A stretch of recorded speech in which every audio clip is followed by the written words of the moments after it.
Welcome back to my channel. আশা করছি প্রত্যেকে ভালো আছো, আমিও ভালো আছি। তো আজকে অনেক ঠান্ডা পড়েছে, দেখিয়ে দিই। আমি চাতালে চলে যাচ্ছি, চাতালটা দেখাবো তোমাদেরকে, তারপর মিলটা দেখাবো। তো আগে চাতালে চলে যাব, চাতালটা দেখিয়ে তারপরে মিলে চলে যাব। তো দেখো তোমরা চাতালটা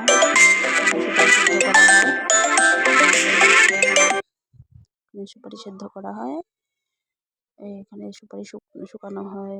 তো এটা টাইম কল। তো আমি চলে যাচ্ছি মিলে, দিয়ে দেখো আমার শ্বশুর মশাই আমার ছেলে দেখো মিলে চলে যাচ্ছে। মিলটা দেখিয়ে দিচ্ছি তোমাদেরকে। ধান ভাঙানো হয় এখানে, তারপর ওইদিকে ভুট্টা ভাঙানো হয়। তারপরে আমি চলে যাচ্ছি কাঠ মিলের দিকে। কাঠ মিলটা ওইদিকে আছে। তো দরজাটা খুলে নিব। দেখো তোমরা কাঠ মিলটা ওই তো। তারপর এখন আমি বাড়ি চলে যাব। তো দেখো আমি কোথা থেকে মাটি নিই দেখে দেখাবো তোমাদেরকে। এই যে এখান থেকে আমি মাটি নিই।